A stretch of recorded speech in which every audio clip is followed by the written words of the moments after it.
वालेकुम। आज की जो वीडियोस है वो एमडी कैट 2022 में अपीयर होने वाले बच्चों के लिए।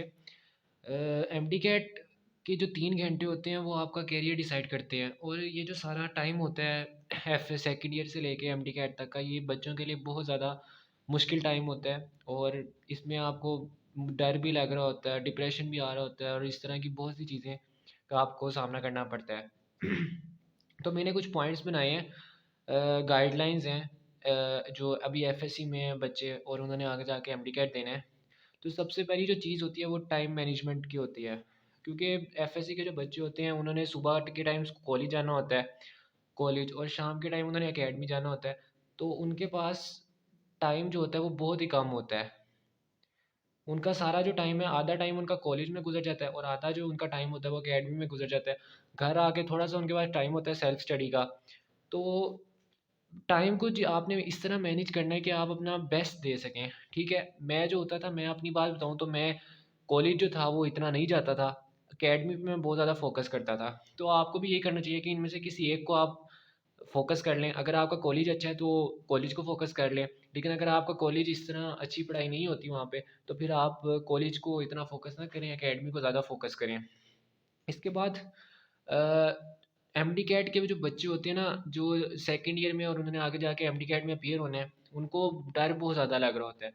कुछ बच्चे होते हैं जिनको नहीं लग रहा होता, लेकिन मोस्ट ऑफ तब जो मैंने देखी है, मेजोरिटी जो होती है उसको डिप्रेशन होता है, डर होता है कि पता नहीं हमारा क्या बनेगा। मेरा भी यही हाल था कि मुझे कभी कभी तो ऐसे ख्याल आते थे कि भाई कि मेरा एमडी कैट में होना, एमडी कैट मेरा क्लियर ही नहीं होना, मेरे तो कहीं एडमिशन ही नहीं होना। और यही मेरे कुछ दोस्त हैं, उनके साथ भी यही होता था, वो तो हार मान के बैठ गए थे, कुछ ने तो एमडी कैट ही नहीं दिया कि पता नहीं हमारे साथ होता क्या है। तो फियर और डिप्रेशन, ये तो आपको लाजमी, डर डर तो आपको लाजमी लगेगा, क्योंकि 3 घंटे होते हैं एमडी कैट के पेपर के, जिन्होंने आपका पूरा कैरियर डिसाइड करना होता है। तो ये 3 घंटे अगर आपकी किस्मत चल जाती है, आपकी मेहनत आपका साथ दे जाती है, तो आप के सारे रोशन हो जाते हैं, और अगर नहीं देती तो फिर भाई आपको तनकीद का सामना करना पड़ता है। लेकिन अगर आपने मेहनत की हुई है ना, तो आपको मेहनत का फल कहीं ना कहीं लाजमी मिल जाता है। तो डर और डिप्रेशन आना ये एक मतलब अहम चीज़ है, मतलब कि हर किसी को आता है, ये कॉमन बात है। इसका मुकाबला आपने इस तरह करना है कि भाई मेहनत करते जाना है, मेहनत पे कॉम्प्रोमाइज़ नहीं करना। अगर आपको लग भी रहा है ना कि भाई मेरा नहीं होना, क्योंकि हर किसी को ये ख्यालात आते हैं, मुझे भी आए थे ख्यालात कि भाई मेरा नहीं होगा, लेकिन अल्हम्दुलिल्लाह मेरा कहीं में हो गया है। तो डर और डिप्रेशन जो होता है वो आपको यही कहता है कि भाई तू नहीं कर सकता, तू हार मान ले, तू पीछे हो जा। लेकिन जब आपको लग भी नहीं ना रहा होता कि आपको होना, तब भी आप मेहनत करें, हिम्मत नहीं हारनी आपने। उसके बाद स्ट्रेस मैनेजमेंट के लिए आपको नमाज़ें पढ़नी, मैं यही आपको कहूँगा कि अगर आप अपना स्ट्रेस कम करना चाहते हैं तो अल्लाह से ताल्लुक़ जोड़ लें, अल्लाह से मदद मांगें, क्योंकि उसकी मदद के बगैर तो आप कुछ भी नहीं है। जितनी मर्ज़ी मेहनत कर लें, अगर अल्लाह की मदद साथ ना हो तो इंसान कुछ भी नहीं कर सकता। तो स्ट्रेस आपने मैनेज करना है अपना, नमाज़ें पढ़नी है आपने, कुरान लाजमी पढ़ें सुबह। अगर आप हाफिज़ हैं तो ठीक है, नहीं है तो फिर भी पढ़ें। लाजमी आपको कुरान पढ़ना है सुबह। कुरान से आपको वहाँ बचाता है जहाँ को आपको पता भी नहीं होता कि भाई मुझे मदद मिलेगी, वहाँ पे कुरान आपको बचाता है। उसके बाद एफएससी के जो स्टूडेंट्स हैं ना, उनके लिए मेरा ये एक मशवरा है उनको कि भाई अभी से एमडी कैट की आप तैयारी शुरू कर दें, क्योंकि पीएमसी का कुछ नहीं पता।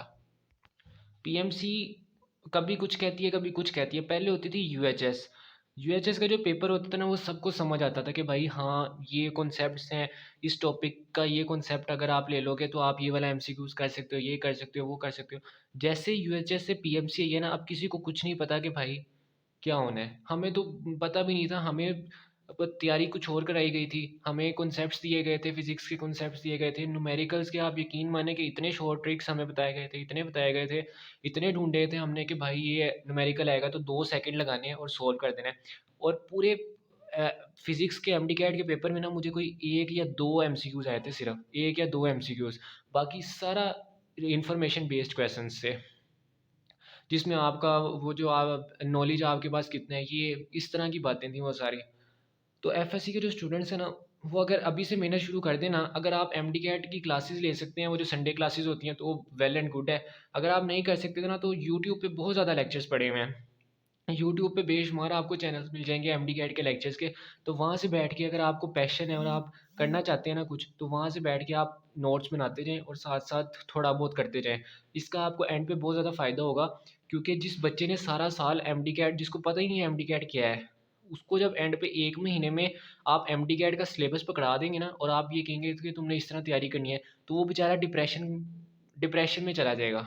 लेकिन अगर आपने एफएससी में थोड़ा-सा आपको पता होगा कि एमडी कैट है क्या, एमडी कैट के बारे में आपने कुछ लेक्चर्स लिए होंगे, तो तब आपको थोड़ा-सा हौसला होगा कि भाई ठीक है, मैं कर सकता हूँ।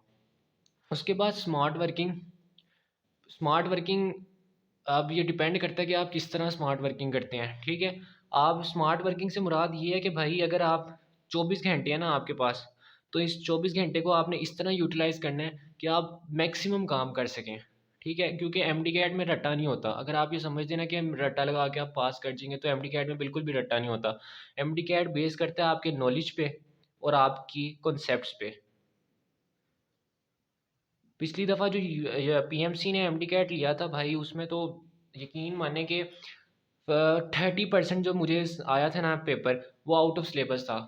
लेकिन थोड़ा बहुत मैं आउट ऑफ सिलेबस करके गया था, तो इसी वजह से मुझे मदद मिल गई, तो वरना तो मैंने भी रह जाना था।